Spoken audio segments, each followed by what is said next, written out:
is on, but I want some of it. Let's speak to Justin Dealey, who is in Bournemouth for us this evening. Hello, Justin. Whatever is on, yeah. Can I have some as well, please? That was absolutely fantastic. What a character.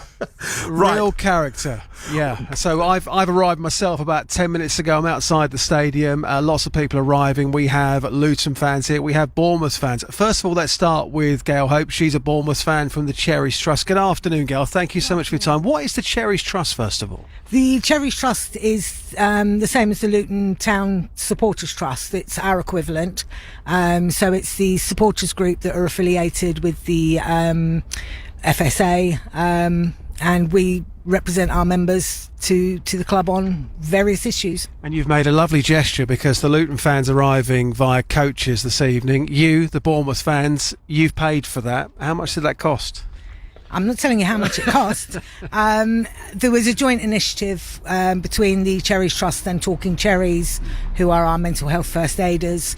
We did a joint fundraiser and we raised, there's 2,230 on Just Giving, and we've also had some private donations that amount to another 1,000. So we've paid for 3 coaches, and the rest of the money is going to be made as a donation to the British Heart Foundation. Yeah, that is such an amazing gesture. Everyone here at Bournemouth, the fans, the club, you can take a massive pat on the back because you've been absolutely amazing, you know. Well, it's what you do, isn't it? I mean, it's football family. You look after our own, and you know, at the end of the day, I know it was your player, but back in December there were 10,000 of us sitting in the stands watching what was unfolding on the pitch. Those same 10,000 people are here today, and obviously we're all going to be hoping for a totally different game to what we got there. But with that in mind, tonight's game is there's going to be heightened anxiety from people. Some people might be triggered, and that's Bournemouth fans as well as Luton fans. So we've got mental health first aiders around the ground. They're in bar 1 for the home fans only, and there's a gazebo by the away fans end, and then in the DC lounge, which is the home and away disabled bar, there's another one there, and people from Bournemouth Heart Club as well, who are on hand with cardiac, health awareness and advice and things like that. It's terrific. I'm going to bring Colin into the conversation as well. Colin Adamson, who's from the Luton Supporters Trust. Colin, good afternoon. Let's just go back to December because this was our captain on that pitch. What's your memories of that day? Well, when it initially happened, I didn't know quite what was going on, and then it just became clear this was a major issue, and it just, you know, I mean, you didn't know what to do. You just you didn't know if the game was continuing, and those kind of discussions were going on, and it was like, you know, silence and when you see those images, people were either in shock thinking what is going on, or people were in tears. What were you doing that day? A little bit of both. There was tears. It was a case of I'm not crying, you're crying. I was kind of trying to hide it, and just in total shock, just staring at that same place, hoping that he was going to be okay, you know. Thank God everything was okay, but we know from listening to the interviews that Tom Lockyer has said that he was dead for 2 minutes and 40 seconds. He's coming back here tonight. He's going to walk the teams out with the match ball. I mean, that is going to be such an emotional moment for not just Luton fans, but Bournemouth fans, everyone inside that stadium this evening. Well, absolutely. I mean, and at that moment, it'll be bigger than football. It'll be huge. I think it'll give us a chance as both sets of supporters to kind of heal together.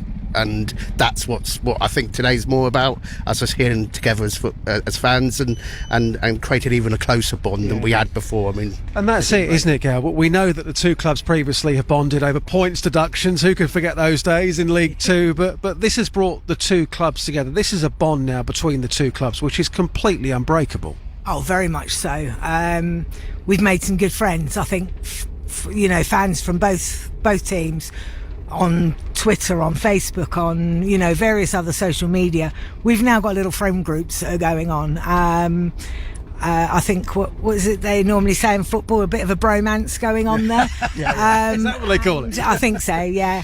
Being a girl, I don't know. But, Gayle, how are you going to be tonight? Because we've heard here from Colin, I mean, obviously Luton's captain, but this happened at your football club. You've seen Tom on the floor, and at that moment you all knew what was going on because he'd previously collapsed at the playoff final, so you've had to watch that as well. How do you think you're going to feel seeing Tom come back out tonight as a healthy man again? I'm not going to lie, I will cry when I see him walk out tonight. For me, the biggest focus in the game is celebrating his life, celebrating those absolutely amazing medics. You know, when I was watching, there was one particular medic who was laying in a very awkward sort of position, and he's the person that I noticed the most, and I focused on him because I was waiting for him to move, and he didn't move, and he must have been so uncomfortable. The work that Dr. Craig Roberts and all of the other medics that were there, phenomenal, isn't it? And that is a testament to them. And there's a minute's applause in the 59th minute, which I both sets of supporters, we've been sort of telling everyone, you better get involved with this. Yeah. You know, we want this heard 10 miles away, because it's for those medics, it's for them, it's to say how much they're appreciated, how much in awe we are of their skills, that, you know, and what they did that night, because at the end of the day, they're the ones that are the heroes. They're the ones that deserve that massive respect that they're going to get tonight. And I think it's going to yo-yo between a few tears, but feeling proud as well, of both sets of supporters, the way we've come together, the family that we've built between us, all the things that, you know, yes, we've put these things in place, but that's the football family. That's what the football family should do with each other. That's how we should look after each other. Final question, Gayle. Bearing in mind I'm on your patch at the moment, but you're speaking on our radio station back in Bedfordshire. What's the score going to be tonight? Shall I go for a very tactful draw?